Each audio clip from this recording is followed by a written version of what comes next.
Hi மக்களே, எல்லோரும் எப்படி இருக்கீங்க? கல் நெஞ்சு கசிந்துட்டு கடைசி அத்தியாயத்தோடு வந்துட்டேன். கதைக்குள்ளே போகிறதுக்கு முன்னாடி அருணாஸ் தமிழ் நாவல் சேனல் இது வரைக்கும் யாரும் சப்ஸ்கிரைப் பண்ணலைன்னா சப்ஸ்கிரைப் பண்ணிக்கோங்க. நான் யூடி போட்டால் உங்களுக்கு நோட்டிஃபிகேஷன் வந்துடும். கதைக்குள்ளே போகலாமா? கல் நெஞ்சு கசிந்துட்டு அத்தியாயம் 31, இறுதி அத்தியாயம். அனைவரும் மதிய உணவை முடித்த பின் அரவிந்தும் சங்கீதாவும் கிளம்பி சென்று விட்டனர். தங்கள் அறைக்கு வந்த ரூபாவிற்கு மருந்தின் வீரியம் காரணமாக தூக்கம் கண்களை சொக்கியது. அவள் நிலையை பார்த்த உதய் எத்தனையோ பேச வேண்டும் என்று நினைத்திருந்தாலும் முதலில் அவள் உடல்நிலை முக்கியம் என்றெண்ணி, ஸ்ரீமா இங்கே வாடா என்று அழைத்தான். அவள் அவன் பக்கத்தில் அமர, இப்படி வந்து படு என்று தன் மடியை காண்பித்தான். பேச வேண்டாமா உதய் என சோர்வாக ரூபா கேட்க, அப்புறம் பேசிக்கலாண்டா, நீ முதல்ல தூங்கு என்று கூறி அவளை தன் மடியில் படுக்க வைத்துக் கொண்டான். அவளுக்கும் மிகவும் அலுப்பாக இருந்ததால் அமைதியாக உறங்கிவிட்டாள். மாலை இவர்கள் கீழே இறங்கி சென்று வந்தபோது சங்கரும் ஸ்ருதியும் வந்திருந்தனர். ரூபாவிடம் வந்த ஸ்ருதி, எப்படி இருக்கடா, வலி இருக்கா என்று அக்கறையாக விசாரித்தாள். பா, காலையிலிருந்து இந்த வார்த்தையை கேட்டு கேட்டு காதை பிடிச்சு போச்சு, கொஞ்சம் வித்தியாசமாக ஏதாவது கேளேன் ஸ்ருதி என உதய் கலாய்க்க, அவன் கூறியதை கேட்டு அங்கிருந்த அனைவரும் சிரிக்க ஸ்ருதிக்கு மட்டும்தான் சிரிப்பு வரவில்லை. மாறாக அழுகைதான் வரும் போல் இருந்தது. கிண்டல் பண்ணாதீங்கண்ணா, என்னால் தான் ரூபாக்கு இப்படி ஆயிடுச்சு. அன்னைக்கு அவன் என்கிட்ட கலாட்டா பண்ணான் என்று தானே நீங்கள் 2 பேரும் அவனை எதிர்த்தீங்க. கடைசியில் அது சம்பந்தமே இல்லாமல் இவ்வளோ பாதிச்சிருச்சு என்று கூறியவளின் குரல் கமலராக தான் ஒலித்தது. அவள் இப்படி வருத்தப்படுவாள் என்றுதானே உதய் முதலிலேயே பேச்சை மாற்றினான். இருந்தும் வருந்துபவளை எப்படி சமாதானம் செய்வது என்று தெரியாமல் அவன் ரூபாவையும் சங்கரையும் பார்க்க அவர்களும் என்ன செய்வது என்று தெரியாமல் விழித்தனர். பிறகு வேறு வழி இல்லாமல் உதயே பேசினான். ஸ்ருதிமா, இங்கே பாரு, எனக்கு நீயும் முக்கியம்தான். இப்படி அழுது நாங்கள் உன் மீது வச்சிருக்கும் பாஸ்தா அசிங்கப்படுத்தாத என்று அவன் கொஞ்சம் கோபமாக காட்டிக்கொள்ள ஸ்ருதியின் அழுகை சட்டென்று நின்றுவிட்டது. ரூபாவும் சங்கரும் அவனை மெச்சுதலாக பார்க்க அவன் அவர்களை முறைத்தான். என்னை மட்டும் மாட்டி விட்டுவிட்டு வேடிக்கை பார்த்துவிட்டு இப்போது பாராட்டு வேறு என மனதிற்குள் அவர்களை திட்டிக் கொண்டிருந்தான் உதய். மேலும் சிறிது நேரம் இருந்து அனைவரும் பிரச்சனையை மறந்து கலகலப்பாக பேசிவிட்டு கிளம்பினர். இரவு உணவை முடித்துக்கொண்டு உதயும் ரூபாவும் தங்கள் அறைக்கு வந்தனர். ரூபா கட்டிலில் அமர உதய் தரையில் அமர்ந்து அவள் மடி மீது முகம் புதைத்துக் கொண்டான். கணவன் திடீர் செயலில் ஒரு நொடி பதறியவள் பின்பு மெதுவாக அவன் தலையை கோதிக் கொடுத்தாள். அவன் அப்படியே படுத்திருக்க சிறிது நேரத்தில் அவன் உடல் குலுங்குவதையும் தன் மடியில் கண்ணீரையும் உணர்ந்தவள் திடுக்கிட்டு உதி உதி என அவளை உலுக்கினாள். அவனோ நிமிராமல் மேலும் இறுக்கமாக அவள் இடையை அணைத்துக் கொண்டான். என்னால முடியலடி என்று கூறி மேலும் அழுதவனை என்ன சொல்லி சமாதானம் செய்வது என்று தெரியாமல் அவளும் அவனை அணைத்துக் கொண்டாள். சிறிது நேரம் அழுது ஓய்ந்தவன் பின்பு மெதுவாக நிமிர்ந்து, நான் மட்டும் கொஞ்சம் லேட்டாக வந்திருந்தேன்னா என்ன ஆகியிருக்கும்னு நினைக்கவே பயமாக இருக்குடி என்றான் அழுகுரலில். ப்ளீஸ் உதி, வருத்தப்படாதீங்க என்று கூறி அவன் கன்னங்களை தன் கைகளில் தாங்கியவள் அவன் நெற்றியில் மென்மையாக இதழ் பதித்தாள். அவனது இதழ் ஒற்றரில் சற்று தெளிந்தவன் எழுந்து பெட்டின் மீது அமர்ந்தான். அவன் தோள்களில் வாகாக சாய்ந்து கொண்டவள், நீங்கள் எப்படி உதி அந்த நேரத்தில் அங்கே வந்தீங்க? நான் உங்களை சுத்தமாக எதிர்பார்க்கவே இல்லை என்று இத்தனை நேரமாக தன் மண்டையில் குடைந்து கொண்டிருந்த விஷயத்தை கேட்டாள். நான் சொல்கிறேன்டி, முதல்ல நீ எதுக்கு என்னை விட்டுட்டு போகணும்னு நினச்ச? ஏதோ கோவத்தில் ஒரு வார்த்தை சொல்லிட்டா என்னை விட்டு போயிடுவியா? நீ இல்லாமல் நான் என்ன பண்ணுவேன்னு கொஞ்சம் கூட யோசிக்கலையாடி நீ? மெதுவாக கேட்க ஆரம்பித்தவன் படபடப்புடன் முடித்தான். இல்லை உதி, நான் முதலில் நீங்கள் சென்றவுடன் ஏதோ குழப்பத்திலிருந்து போக வேண்டும் என்று நினைத்தேன் தான். ஆனால் நம் குழந்தை பற்றிய சந்தேகம் வந்தவுடனேயே எனக்கு என் முட்டாள்தனம் புரிந்துவிட்டது. முதலில் அதை உறுதி செய்து கொள்ளதான் மருத்துவமனை சென்றேன். அங்கதான் என்னை கடத்திட்டாங்க என்று தன் நிலையை அவனுக்கு தெளிவாக கூறினாள் ரூபா. அவள் கூறியதில் அவனுக்கு இத்தனை நேரம் இருந்த சிறு மனசுணக்கம் கூட மறைந்து விட்டது. தன் மனைவி தன்னை விட்டு பிரிய நினைக்கவில்லை என்பதை அவனுக்கு அத்தனை நிம்மதியாக இருந்தது. மெதுவாக அவள் வயிற்றின் புறம் குனிந்தவன் அவளது புடவையை விலக்கி அவள் வயிற்றில் எளிதாக முத்தமிட்டு, வெல்கம் குட்டி என்றான் மென்மையாக. அவனது செயலில் அவள் உதட்டிலும் புன்னகை தோன்றியது. ரொம்ப சந்தோஷமா இருக்குடி, என் குழந்தை வெளியே வருவதற்கு முன்பே தன் அன்னைக்கு புத்தி தெளிய வச்ச புத்திசாலி என்று பெருமையாக கூறிக்கொண்டான். அவன் கூறிய விதத்தில் அவனை முறைக்க முயன்று தோற்று சிரித்து விட்டாள் ரூபா. அவளுக்கும் அவள் குழந்தையை நினைத்து பெருமையாக தான் இருந்தது. பின்பு மெதுவாக அவள் அருகில் வந்தவன் அவள் கண்களுக்குள் உற்று நோக்கினான். அவனது இந்த செயலில் அவளுக்கு மனம் படபடவென்று அடித்துக்கொள்ள அவளும் அவனை பார்த்திருந்தாள். இரு கண்களும் ஒன்றுடன் ஒன்று கலக்க, ஐ லவ் யூ டி என்று கூறியவன் மென்மையாக அவள் இதழில் இதழொற்றி நிமிர்ந்தான். அவன் கூறிய விதத்தில் ரூபாதான் அதிர்ந்து விழித்தாள். இத்தனை நாள் அவன் அவளை நன்றாக பார்த்து கொண்டிருக்கிறார் தான். அவனது காதலை அவள் உணர்ந்தும் இருக்கிறாள். ஆனால் அவன் வாயால் அவன் கூறுவது இதுதான் முதல் முறை. அவளது பார்வையை பார்த்தவன் மென்மையாக சிரித்து அலுவலகம் சென்றதிலிருந்து தன் மனநிலையும் அவன் காதலை உணர்ந்ததையும் அவன் தந்தை அன்னையை பற்றி கூறியது, பின்பு அவளை கடத்தியது தெரிந்தது, இவர்கள் வந்தது என்று அனைத்தையும் கூறினான்.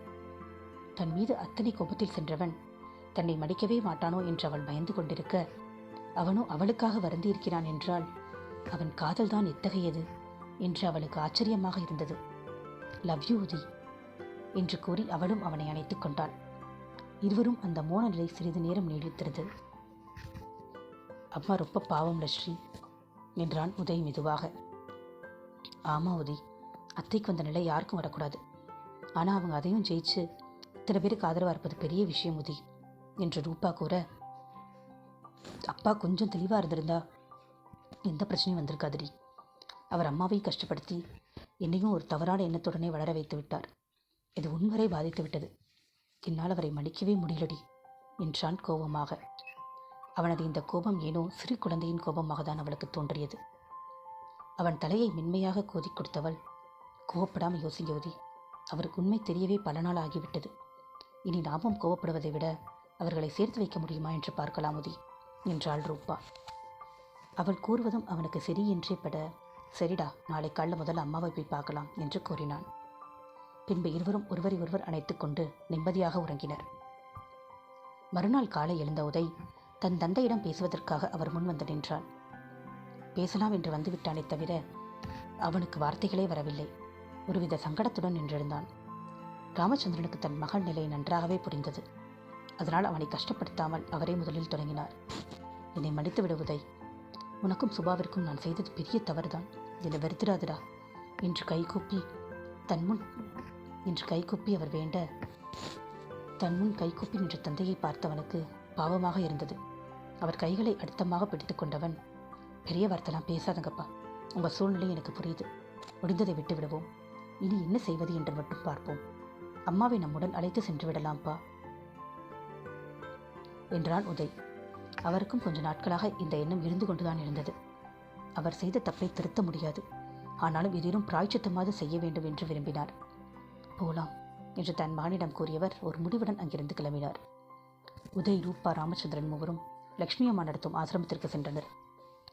சொல்லாமல் கொள்ளாமல் தன்னை பார்க்க வந்த உதயை ஆச்சரியத்துடன் பார்த்த லக்ஷ்மி அம்மா அவனை பார்த்து சந்தோஷமாக சிரித்தவாறே எழுந்து கொள்ள, அவனுக்கு பின்னால் வந்த தன் கணவரை பார்த்தவர் அந்த இடத்திலேயே இறுகி நின்று விட்டார். அவரது நிலையை உணர்ந்த உதயும், வீட்டுக்கு போய் பேசலாம் வாங்க என்று மட்டும் கூறி லக்ஷ்மி அம்மாவின் வீட்டை நோக்கி நடந்தான். அனைவரும் அவனை பின்தொடர்ந்தனர். அந்த ஆசிரம வளாகத்திலேயே லக்ஷ்மி அம்மாவின் வீடும் இருந்தது. அனைவரும் வீட்டின் உள்ளே சென்ற பின் அங்கு ஒரு அசாத்திய அமைதி நிலவியது. அம்மா என்று உதய் அழைக்க, அவனை பார்த்த லக்ஷ்மி அம்மாவின் கண்களில் தான் எத்தனை எதிர்பார்ப்பு. அவரது பார்வையை பார்த்த உதய்க்கு அத்தனை வேதனையாக இருந்தது. அம்மா என்று கத்திக்கொண்டே அவரை இறுக அணைத்துக் கொண்டான் உதய். அப்பா இப்பதான் எல்லாம் சொன்னார்மா, நீங்கள் ஏன் என்கிட்ட சொல்லலை என்று குழந்தையாக சினுங்கிய தன் மகனை பார்த்த லக்ஷ்மி அம்மாவிற்கு தன் உணர்வுகளை அதற்கு மேல் கட்டுப்படுத்த முடியவில்லை. உதய் என்று அவரும் அவனை அணைத்துக் கொண்டு கதறிவிட்டார். இத்தனை நாள் கனவிது, தன் மகனின் தோள் சாய்ந்து தன் மனதில் இருப்பதை கொட்டி அழுது தீர்க்க வேண்டும் என எத்தனை நாள் ஏங்கியிருப்பார். இன்று அது நடந்தபோதோ அவரால் ஒன்றும் பேச முடியவில்லை. வெறும் அழுகை மட்டும்தான் வந்தது. நிறுத்தாமல் அவரால் அது பொறுக்க மாட்டாமல் உதயும் ரூபாவும் தான் அவரை சமாதானப்படுத்தினர். மா அழாதீங்கம்மா, எனக்கு கஷ்டமாக இருக்கு என்று உதய் கூற, இது சந்தோஷமாக இருக்க வேண்டிய நேரம் அத்தை, ப்ளீஸ் அழாதீங்க என்றாள் ரூபா. ஒருவாறு தன்னை தேற்றிக் கொண்டவர், உங்ககிட்ட எதுவும் சொல்லக்கூடாதுன்னு சொல்லியிருந்தேனே உதய், அப்புறம் எப்படி உங்ககிட்ட சொன்னார் என்று கேட்டார் லக்ஷ்மி. முந்தைய நாள் நடந்த அனைத்து விஷயத்தையும் உதய் தன் தாயிடம் கூறினான். அப்பொழுதுதான் தன் மருமகளின் கையில் இருந்த கட்டை கவனித்தவர், பார்த்து கவனமாக இருக்கக்கூடாதாடா என்று அவள் கையை மெதுவாக தடவி கொடுத்தார். உன்னால் தாண்டா இத்தனை வருடத்திற்கு பின் எனக்கு என் பையன் கிடைத்திருக்கிறான், ரொம்ப சந்தோஷம்டா என்று ரூபா தலையில் கை வைத்து ஆசிர்வதித்தார் லக்ஷ்மி அம்மாள். உங்களுக்கு இன்னொரு நல்ல செய்தியும் இருக்கு அத்தை என ரூபா கூற, என்னடா என்றார் லக்ஷ்மி அம்மாள். நீங்கள் பாட்டியாக போறீங்க அத்தை என்ற ரூபா கூற்றில் அவருக்கு மிகவும் மகிழ்ச்சியாக இருந்தது. ரொம்ப சந்தோஷம்டா என அவர் நிகழ்ச்சியுடன் கூற, சந்தோஷம் மட்டும் பத்தாத அத்தை, நீங்கள் தான் என் குழந்தையை வளர்க்க வேண்டும். இங்கு கூட வந்துருங்க அத்தை என்று கூறினாள் ரூபா. அத்தனை நேரம் மகிழ்ச்சியாக இருந்தவள் உடல் ஒரு நொடியில் விரைத்தது. இறுகிய முகத்துடன், இல்லம்மா, அது முடியாது என்றார் அவர். அத்தனை நேரம் அமைதியாக இருந்த ராமச்சந்திரன் அப்பொழுதுதான் வாய் திறந்தார். என்னை மன்னிக்கவே முடியாதா சுபா என்று பாவமாக ராமச்சந்திரன் கேட்க, அவர் பேச ஆரம்பித்த உடனேயே உதயும் ரூபாவும் வெளியே சென்று விட்டனர். ராமச்சந்திரனின் கேள்விக்கு அவர் பதில் கூறாமல் நிற்க, மன்னிப்பு கேட்கும் தகுதி எனக்கு இல்லைதான் சுபா, ஆனால் பிராய்ச்சித்தம் செய்யவாத ஒரு வாய்ப்பு கொடுமா ப்ளீஸ் என்றார். அவர் கெஞ்சியது லட்சுமி அம்மாவிற்கு பாவமாக தான் இருந்தது. ஆனால் அந்த வீட்டிற்கு செல்ல அவர் மனம் இடம் கொடுக்கவில்லை. என்னால் அங்கே வர முடியாதுங்க ப்ளீஸ் என லட்சுமி அம்மாவும் கூற, தன் மனைவியின் மனநிலை அவருக்கு நன்கு புரிந்தது. அதுவும் தன்னால் தான் என்று நினைத்தவருக்கு அத்தனை வேதனையாக இருந்தது. மனதின் பாரம் தாங்காமல் ஒரு நொடி கண்மூடி ஆழ மூச்செடுத்து தன்னை சமன் செய்து கொண்டவர், சரிமா, அப்போ நான் இங்கே வந்து இருக்கேன், அதுக்காவது ஒத்துக்கோ என்றார். அவர் கூறிய செய்தியில் லக்ஷ்மி தான் அதிர்ந்து விழித்தார். என்ன, நீங்கள் வரீங்களா என்று இன்னும் அதிர்ச்சி நீங்காமல் கேட்டார். ஆமாம்மா, இருக்கிறவங்களுக்கு என்னால் முடிஞ்ச உதவிகளை செய்தாவது என் பாவத்தை தீர்த்துக்கிறேன் என்றார் ராமச்சந்திரன். இங்கே எந்த வசதியும் இருக்காதே, நீங்கள் எப்படி இங்கே இருப்பீங்க என இன்னும் நம்ப முடியாமல் லக்ஷ்மி கேட்க, அதெல்லாம் ஒன்றும் வேண்டாம் சுபா, இங்கே இருந்தாலே போதும் என்று தன் நிலையிலேயே உறுதியாக இருந்தார் அவர். தனது வீடு, தொழில், பிள்ளைகள் அனைத்தையும் விட்டுவிட்டு தன்னுடன் வருகிறேன் என்று கூறும் கணவனின் மேல் அவருக்கு ஒருவித மரியாதை வரதான் செய்தது. அதற்கு மேல் அவரை புறக்கணிக்கவும் அவரது மனதில் எங்கோ ஒரு மூலையில் ஒட்டி கொண்டிருந்த காதல் இடம் கொடுக்கவில்லை. அதனால் அவர் தன்னுடன் வந்து தங்க சம்மதம் கூறியவர் தன் பிள்ளைகளை அழைத்து அவர்களது முடிவை கூறினார். இருவரும் தங்களுடன் இருக்கவில்லை என்பது வருத்தமாக இருந்தாலும் அவர்கள் இருவரும் சேர்ந்திருப்பதே போதும் என்று சிறியவர்கள் சந்தோஷமாகவே அவர்கள் முடிவிற்கு ஒத்துக்கொண்டனர். 5 வருடங்களுக்கு பிறகு 3 கார்கள் வரிசையாக வந்து அந்த ரெசார்ட்டின் வாசலில் நின்றது. ஒன்றிலிருந்து உதய், ரூபா மற்றும் அவர்களது 4 வயது மகன் சுகாசினியும் அரவிந்த், சங்கீதாவும் இறங்க, அடுத்த காரிலிருந்து சங்கரும் ஸ்ருதியும் அவர்கள் 3 வயது மகன் சஞ்சயும் இறங்கினர். கடைசியாக வந்த காரிலிருந்து சக்தியும் நந்தினியும் அவர்கள் 2 வயது குழந்தை சாந்தினியுடன் இறங்கினர். பிள்ளைகள் இருவரும் முன்னால் ஓட, பெரியவர்கள் அனைவரும் பின்னால் வந்தனர். அவர்கள் அனைவரும் ஊட்டிக்கு பிக்னிக் வந்திருந்தனர். சுகா நில்லு என்று ரூபா அவள் பின்னால் ஓட, எல்லாரும் கொஞ்ச நேரம் ரெஸ்ட் எடுத்துட்டு போட்டிங் கிளம்பலாம், ஓகேவா என்றான் உதய். அவன் குரலில் தன் தந்தையை நோக்கி ஓடி வந்த சுகாசினி, ஹை, போட்டிங் போலாம்ப்பா என்று குதூகலமாக கூறினாள். போலாண்டா செல்லும், கொஞ்ச நேரம் கழிச்சு போகலாம், சரியா என்று தன் மகளை கொஞ்சிக்கொண்டே தூக்கி கொண்டான் உதய். மாமா, நானு என்று சஞ்சயும் போட்டிக்கு வர அவனையும் ஒரு கையில் தூக்கி கொண்டவன், நீ போ சங்கர், சஞ்சயும் நாங்களே கூட்டி வந்து விடுகிறோம் என்று கூறி தங்கள் அறைக்கு சென்றான். அவன் அறைக்குள் நுழைவதற்கும் அவன் ஃபோன் அடிப்பதற்கும் சரியாக இருந்தது. லக்ஷ்மி தான் அழைத்திருந்தார். குழந்தைகளை ரூபாவிடம் விட்டவன் ஃபோனை எடுத்து, சொல்லுங்கம்மா என்றான். எல்லாரும் பத்திரமா போயிட்டீங்களா கண்ணா என லக்ஷ்மி கேட்க, இப்போதாம்மா வந்தோம். அப்பா எங்க? அவர் கார்டனில் எல்லார் கூடவும் பேசிகிட்டு இருக்காருடா, நான் சொல்லிடுறேன் என்று கூறி ஃபோனை வைத்தார். சிறிது நேரம் ஓய்வெடுத்துவிட்டு அனைவரும் போட்டிங் கிளம்பினர். போட்டிங் முடிந்து அங்கிருந்த பார்க்கில் பெரியவர்கள் அனைவரும் அமர, சிறியவர்கள் அனைவரும் விளையாட சென்றனர். சுகாசினியும் சஞ்சுவும் சங்கீதா பார்த்து கொள்ள, குட்டி பெண் சாந்தினியை அரவிந்த் விளையாட வைத்துக் கொண்டிருந்தான். எவ்வளோ சந்தோஷமாக இருக்குல்ல ரோப்ஸ், இந்த சூழ்நிலை இப்படியே இன்றைக்கும் மாறாமல் இருக்கணும்டி என்று நந்தினி கூற, கண்டிப்பாக மாறாதடி என்றாள் ரூபா. அப்போ எங்களுக்கு இந்த ஜென்மத்தில் விடுதலை இல்லைன்னு சொல்ல வரீங்க என்று உதய் இவர்களை வார, அதில் உனக்கு சந்தேகம் வேறையாடா என்ற சக்திவேல், நமக்கு காலம்புற இவங்களுக்கு கூஞ்சா தூக்குற வேலை தான் இல்லையாடா என்று சங்கரை பார்த்து கேட்டான். அவனும் ஆமாம் என்பது போல் பாவமாக வண்டியை ஆட்ட அனைத்து பெண்களும் ஆண்களை முத்தினர். இவர்கள் அடிக்கு பயந்து ஆண்கள் எழுந்து ஓட அவர்களும் விடாமல் துரத்த அந்த இடமே கலகலப்பானது. ஒருவாறு அனைவரும் மூச்சு வாங்கி நிற்க அங்கிருந்த அனைவரும் சந்தோஷமாக சிரித்தனர். அவர்களது மகிழ்ச்சி என்றுமே தொடரும். சுபம். கல்லஜி கசிந்திரு கதை முடிச்சாச்சு வியூவர்ஸ். கதை உங்களுக்கு பிடிச்சிருந்ததுன்னா நம்ம சேனல் சப்ஸ்கிரைப் பண்ணிக்கோங்க. வீடியோவை லைக் பண்ணி, ஷேர் பண்ணி, கமெண்ட் பண்ணுங்கள். கதையை பற்றின உங்களோட கருத்துக்களை கமெண்ட் செக்ஷனில் பகிர்ந்துக்கோங்க. அடுத்தடுத்த கதைகள் சீக்கிரமாக அப்லோட் பண்ணுறோம். முதலிருந்து கேட்கணும்னு நினைக்கிறவங்களும் கேட்கலாம். மிக்க நன்றி. தொடர்ந்து உங்கள் சப்போர்ட் கொடுங்க. Bye bye.